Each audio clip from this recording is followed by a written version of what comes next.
Well, thank you for your time, first of all. Let's start with a simple question. How did you come into the idea of making this documentary? My producer, Austrian producer Ralf Wieser, that I was making with cooking history with him,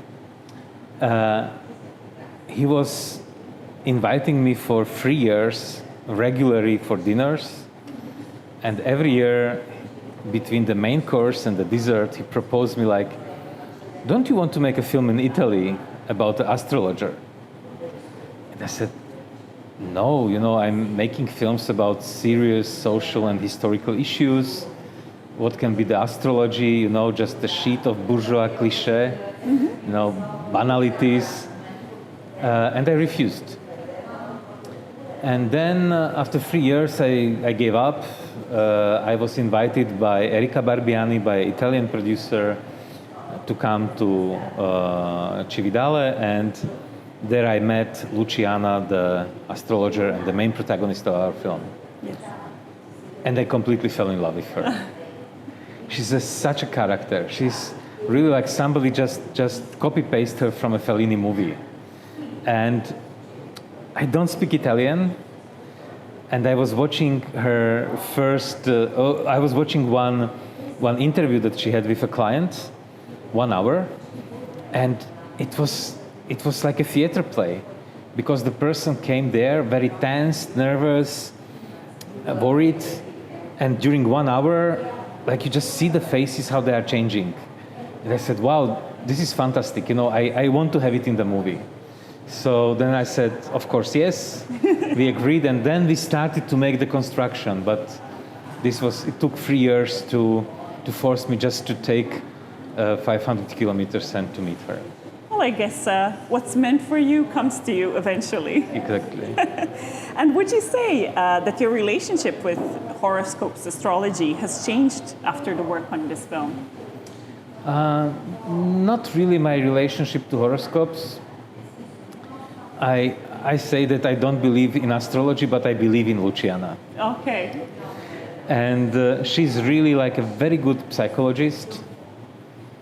And it's the same like with the film director. Like you can learn from the book how to make a good movie, but it doesn't mean that you will be a good director.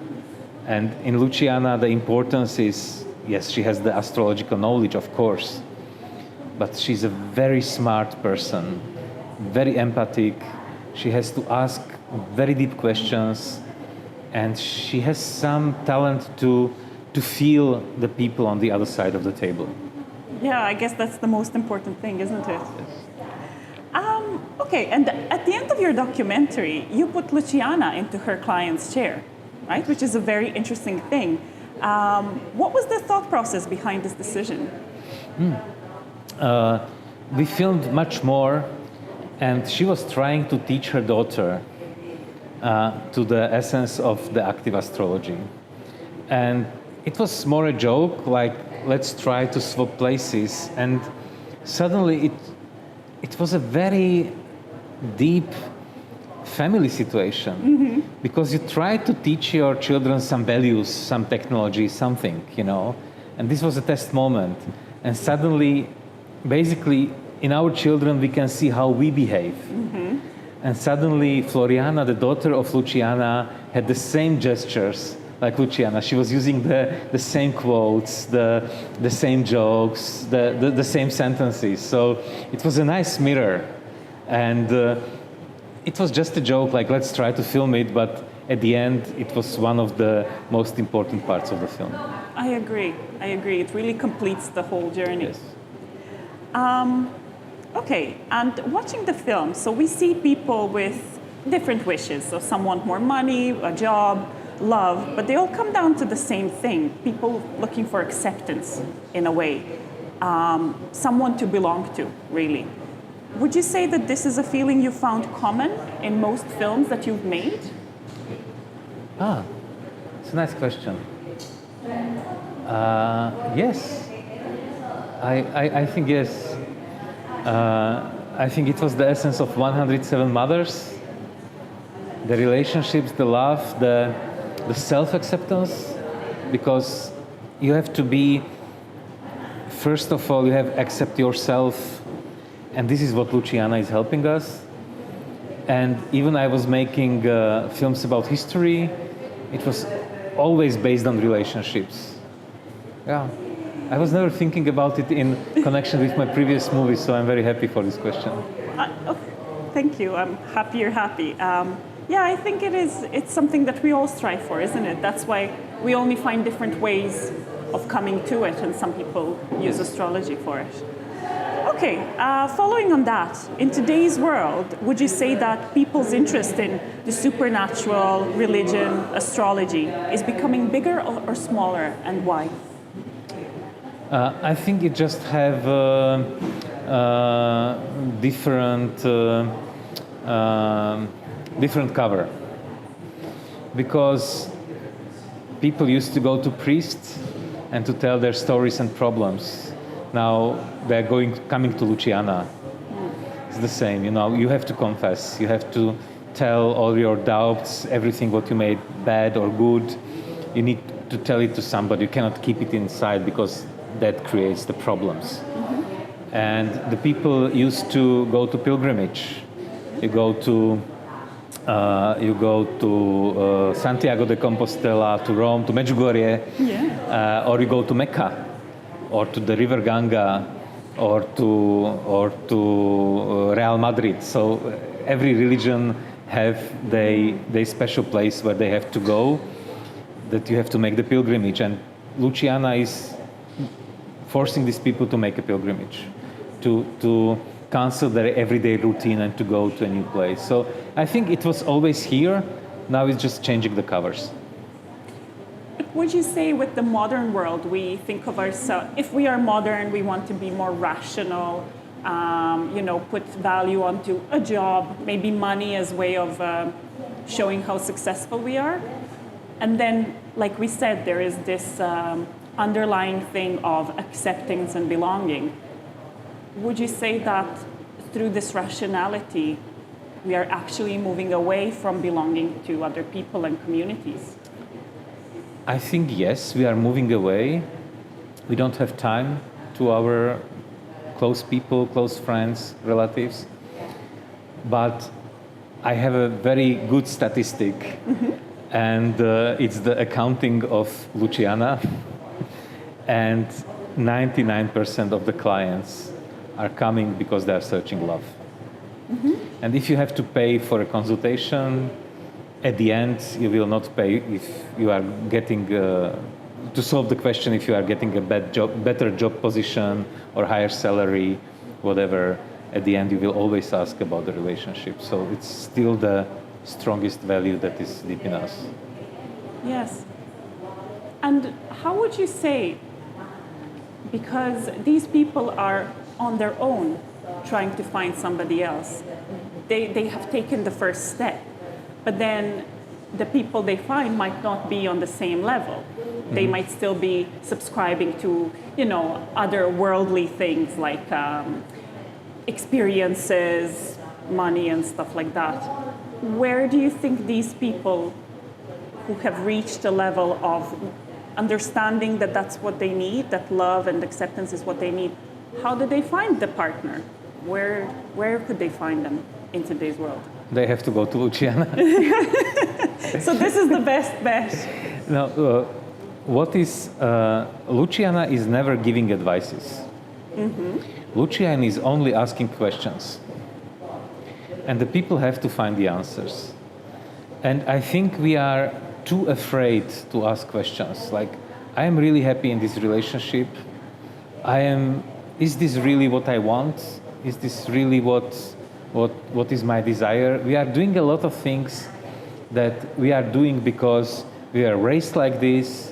We want to accept some social conventions. And what is Luciana telling is that you have to free yourself and not ruin the life of the others.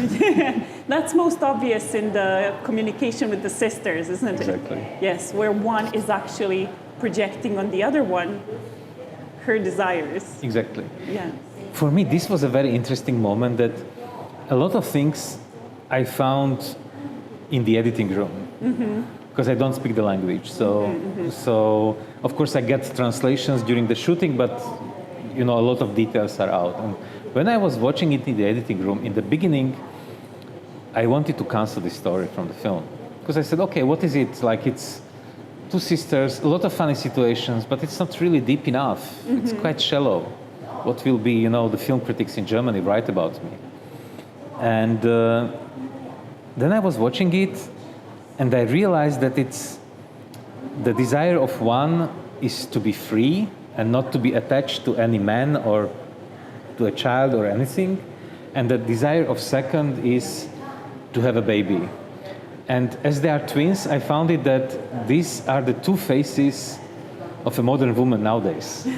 Like, yes, of course, we want babies, we want family. It's really very hard to have both. Like, we try, but the society is not so developed that, and it's complicated. So it's complicated to have the 100% career and to be a 100% mother. Like, you always have to struggle. And you can see this in the twins. It's like Janus, the god with two faces. Like, yes, no, yes, no. And then I said, wow, if you write it down to a treatment, everybody will say, bullshit, it's so constructed and it's bad. But I found it in the editing room and I really love it. That's a beautiful explanation of that. you. Really, really beautiful. Tell me about your next project. What else interests you? Because my projects are taking really a long time. I'm not planning it like it, but I'm preparing a new film, completely different. Okay.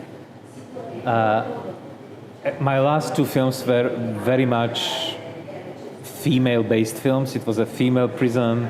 Now most of the clients of Luciana are women. And now I'm going to do something completely different. I'm going to concentrate to bears. On pears? Bears. Oh, bears. Okay. And it's a film based on the novel by genius Polish writer Witold Szablowski, and it's called The Dancing Bears. And it should be a fiction film based in Bulgaria that is about the transition from our post-communist past to our post-communist present through the bears. Okay.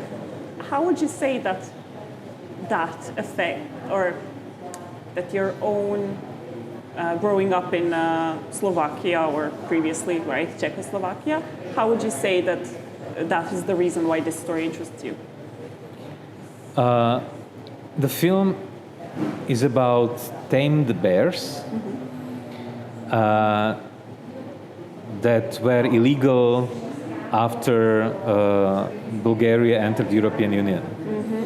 So there is an NGO, Forpos, that made a special reservation for these bears and put it to freedom. But it's not a real freedom because they don't know to live in a free way. So they have to feed them, they have to do artificial meeting points, sleeping points for them.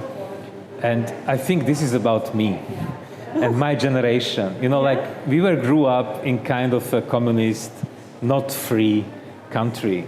And we try to live in a free country, but it's really hard. It's not, I don't want to say it's not our nature.